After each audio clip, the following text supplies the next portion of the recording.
রাতে কারাগার থেকে মাথায় করে নিয়ে যমুনা পার হয়ে নন্দালয়ে যাচ্ছে। আর ওই সময় যমুনা আমাকে পাওয়ার জন্য মায়া করে লুকিয়ে ফেলেছিল।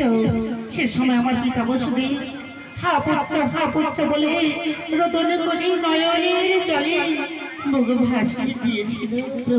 সেই সময় আমি যমুনাকে বলেছিলাম, ওগো যমুনা, এ সময় আমায় ছেড়ে দাও, যথা সময় এসে আমি তোমার বাপকে লীলা খেলা করবো। হ্যাঁ জগমায়া, আর তোমার কি মনে নেই সেই তারপরে প্রথম ভাগের কথা? এই যমুনা ছিল বিরজা। এই বিরজা প্রত্যেক দিনে কুঞ্জ সাজিয়ে আমার প্রতীক্ষায় পথপানে চেয়ে বসে থাকতো। একদিন ওই বিরজার মনোভিলাস ও মনোবাঞ্ছা পূরণ করার লাগে আমি ওই বিরজার কুঞ্জে প্রবেশ করেছি। কিন্তু কোনো এক কারণে আমার শ্রীমতী রাধা রানী জানতে পেরে ক্রোধ ভরে ছুটে আসছে ওই বিরজাকে অভিশাপ দেবে বলে। তখন আমি বিরজাকে বলেছিলাম, ওকে বিরজা, ওই তাকি দেখো, বিরজা তাকি দেখো, আমার শ্রীমতী রাধা রানী ক্রোধ ভরে আসছে তোমায় অভিশাপ দেবে বলে। তুমি এক কাজ করো, তুমি এখন যমুনা হয়ে যাও, আমি সর্বরূপ ধারণ করি তোমার মধ্যে বিচরণ করবো। তাই তো বিরজা হয়ে গেল যমুনা, আর আমি সর্বরূপ ধারণ করি পূর্বক্ষে বিচরণ করতে থাকলাম। কিন্তু আমার শ্রীমতী রাধা রানী ক্রোধ ভরে এসে ওই বিরজাকে অভিশাপ দিয়ে দিল। বললো, বিরজা, আজ তুমি কেমন করে ছেড়ে না করে আমার মহাপ্রভুকে নিয়ে তুমি যমুনার বক্ষে লীলা খেলা করছো? এমনি ভাবে আহা জীবন তুমি এই যমুনা হয়ে তুমি বইতেই থাকবে।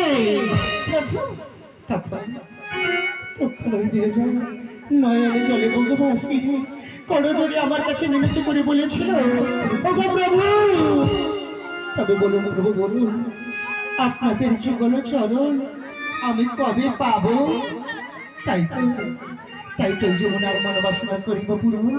কিন্তু রাধারানীকে আছে প্রয়োজন। ওগো প্রভু, রাধারানীকে নিয়ে আসলে যমুনা একটি তরণীর প্রয়োজন। হ্যাঁ যোগমায়া, আমি তো রোজ বাঁশি বাজাই, প্রচরণে যাই, আমি বা তরণী কোথা পাবো?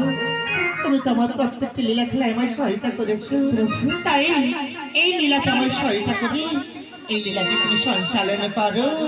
বেশ, তাহলে আমি তরণী সৃজন করে দিচ্ছি প্রভু। তবে কেমন করি? গরিব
তোমার দেহের তুমি আমায় তরণী নির্মাণ করে দেবে। কিন্তু যোগমায়া, এখনই তরণী নির্মাণ করতে হলে অনেক জিনিসের প্রয়োজন, তা তুমি কোথা পাবে? বলো।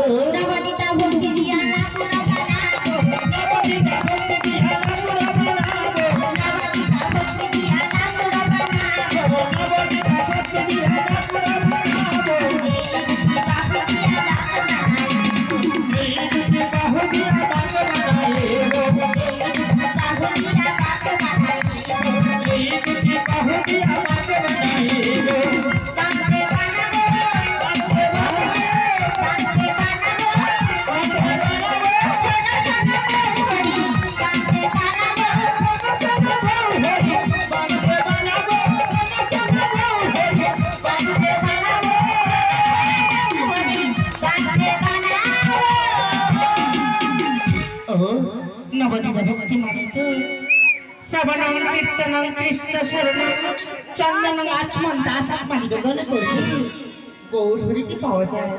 তাই তো এই নবদ্বীপ ভক্তি দিয়ে আমাদের মানব দেহ তরণে নির্মাণ করছেন এই যোগ মায়া। কিন্তু যোগমায়া এই তরণে নির্মাণ করতে কি অনেকখানি তত্ত্ব প্রয়োজন। তত্ত্ব তুমি কোথায় পাবে? তাহলে বলছিল প্রভু বলো। আসতির ভক্ত দিয়া নহিনি বড়িয়া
আচ্ছা আমি তত্ত্ব মানে তো মানব দেহের আশা আকাঙ্ক্ষা লাগিয়ে দিলি আর কামনা লোভ লালসাকে পেরেক করে মরে দিলি।